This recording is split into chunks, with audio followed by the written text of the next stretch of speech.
Welcome to Pimpy's Investment Chat, where we keep investment talk simple. And here's your host, Pimpy. What is going on out there, peeps? All right, most of the news today is pertaining around the exchange rate. We know there's a problem. I spoke about this before. I was a little concerned about what would happen between Iraq and the United States once Iraq and Iran made their little deal to circumvent the U.S. sanctions. So now we're starting to see what is happening. The sanctions on these banks are starting to affect the exchange rate, but there are some things out there I was curious about. So I wrote and asked my friend again if he can answer any of the following questions regarding the current situation with the Iraqi Dinar, and wouldn't it make sense to go ahead and increase the value of the exchange rate on the Iraqi Dinar side? So let's get into this. Before we get started, do me a favor and hit the thumbs up button. And if you're not a subscriber, please do so, because when you do, it helps out the channel, and I certainly do appreciate it. If you're thinking about buying gold, silver, or any other precious metals, head on over to our friends at Money Metals Exchange. The link is down below in the description, or just type in www.moneymetals.com/Pimpy. If you make a purchase when you follow that link, you will automatically be entered for a chance to win 10 free silver ounces. So get started today, and hopefully your stack will start to look like this real soon.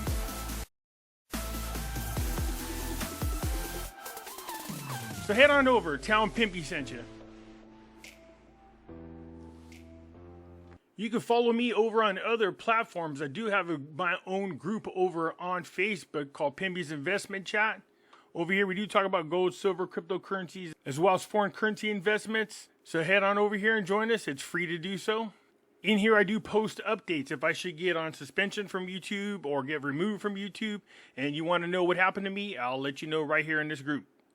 I can be found on Twitter, MeWe, YouTube, and the cool thing about YouTube, if you come over here and you join and you find my channel, I got videos going back, I believe, a couple years. So if you want to see some older videos that I have on Nasera, Jacera, gold, silver, cryptos, come on over here and join. Look me up and check out my videos. You can also find me on Odyssey. Catch me on Rumble. When I say that the links for all these are down below in the description, some of you don't know what I'm talking about. It's real simple. Just go down to the bottom right here of any of my videos. See this? This is the description. Hit show more. And there are all the links to all the platforms I just spoke about. So if you do want to head on over to Money Metals, just click it. And there you are. So come on over. Join us. I look forward to having you. So before I get into the answers, let's go ahead and see what's going on in the other news in Iraq. So as we all know, the Iraqi Dinar retreats on 14 bank sanctions. It's not just that, there's 4 other banks prior to that, so that's 18 altogether. When Iraq started closing ranks and taking control of those companies that were dealing with the exchanges of dinars for other foreign currency, they reduced the amount of people who had access to the currency auction by half.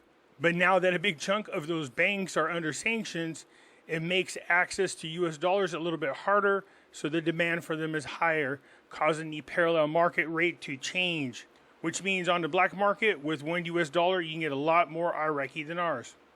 So you can see right here, when it opened up this morning, you can get 1,540 dinars for every dollar. That's 16% from the official rate.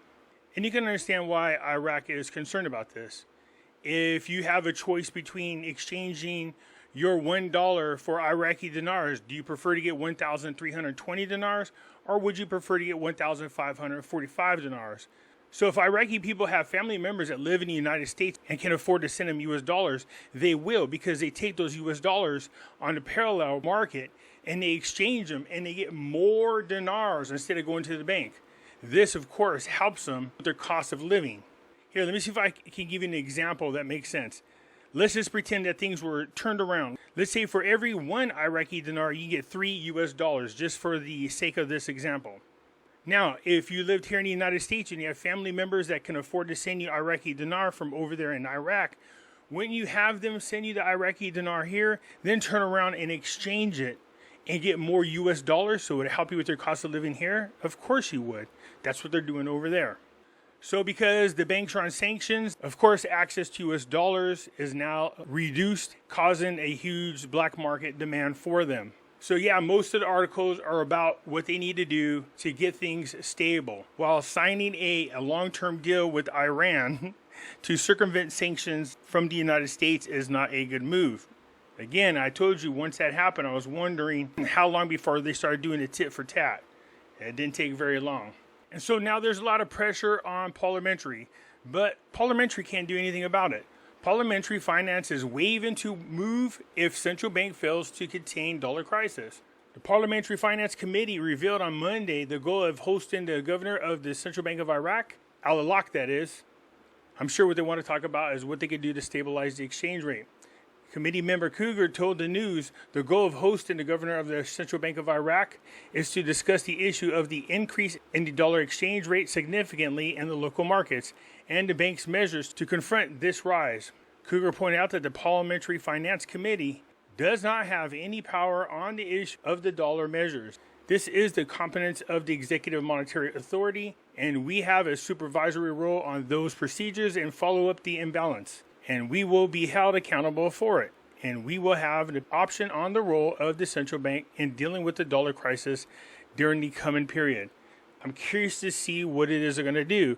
So I couldn't help but ask, is it possible they will increase the exchange rate again, move it up another interval to kind of do something about this gap between the official rate and the parallel exchange rates? It says Iraq's decision to not increase the exchange rate. So here are the reasons why they won't increase the exchange rate. One of the primary reasons why Iraq has chosen not to increase the exchange rate against the US dollar is to maintain economic stability. They rely way too much on oil still. If they had more streams of revenue besides oil sales, they'd be in a lot better place to make that type of decision, but they're not. A sudden increase in the exchange rate could lead to inflationary pressures and disrupt the overall economic balance. Iraq has been striving to stabilize its economy after years of conflict. We know this. Okay, so they've been trying to stabilize it, but I swear them people just can't get out of their own way. Making that deal with Iran was not a very smart move. So, economic stability is the key factor why they won't change the exchange rate. Now, this part of the answer blew my mind. Import dependency. Iraq is heavily reliant on imports for various goods and services, including essential commodities like food and medicine. A significant increase in the exchange rate would make imports more expensive, leading to a higher cost for customers and businesses alike. This could have adverse effects on the standard of living and overall economic activity within the country. I thought for sure it would be the other way around, because if they increase the exchange rate, then their purchasing power would increase, and that would help them with imports. He said, yeah, normally that is the situation. If you have a country who's economically diverse, had a way to handle a situation like Iraq is in. But because they rely so much on oil, they can't do that. I did ask him about the wording where it says a significant increase in the exchange rate. Can a minor increase in the exchange rate benefit them without hurting them economically? And then he said, don't forget they just passed their 3-year budget. In his opinion, he doesn't believe they're going to do anything to change the exchange rate because that would cause major changes in the 3-year budget that they just passed.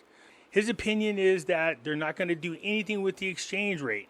So my opinion is it's always a possibility that they can change it slightly, but you're not going to see any significant change in the exchange rate. I know there are people out there saying, oh, they're going to change it big time or to deal with this. No, not without it having dangerous repercussions on Iraq altogether. They are in a position to get themselves in a great place economically. If they start doing these projects and they're getting more revenues, like we read the other day, the amount of money they have collected from the ports was double the amount it was the year before and the year before that. Things like that is going to help them be less reliant on oil sales, and that's going to put them in a really good place to be more flexible with the exchange rate if they need be. But right now, they depend way too much on oil sales, and it's not going to have the type of effect people think it's going to. Now, you might have heard me say this before. The U.S. devaluing their dollar, or the U.S. dollar losing its overall value, probably wouldn't be the big deal to the United States government. And what I mean by that is this means they could pay off the debt they've accumulated with cheaper dollars. So that would be the same thing with the Iraq government. Iraq has a substantial amount of external debt, primarily denominated in US dollars. An increase in the exchange rate would make it more challenging for Iraq to service its debt obligations, potentially leading to financial instability and further economic challenges. So if you increase the value of your currency, you're going to be paying off your debt with more valuable dollars, and most governments don't want that to happen, so that's something to take in consideration. Social implications. Increasing the exchange rate can have significant social implications, particularly for low-income individuals and vulnerable populations, which is the opposite of what I would have thought. The government aims to avoid exacerbating the social inequalities and ensuring the essential goods remain accessible to all citizens. Although parliamentary has no power to personally change the exchange rate, they can influence. This has happened before. The decision regarding the exchange rate is also influenced by political consideration. Iraq's government needs to balance the interests of various stakeholders, including exporters, importers, and general population. Any sudden and drastic changes in the exchange rate could lead to social unrest and political instability. The words that are being used that keep grabbing my attention, the use of drastic changes. What happens if they're minor changes? Will it have the same effect? I'm wondering if they can make a minor increase to the Iraqi dinar to help bring that parallel gap down just a little. So there you have it. That's what's going on in Iraq. They need to figure out a way to work with the United States all over again and stop doing things to piss off the U.S. until Iraq is further along with rebuilding infrastructure, building a stable economy, and making sure they've opened up new streams of revenue other than just oil sales. That's it for now. Let me know what you think. I look forward to hearing from you. I'm out.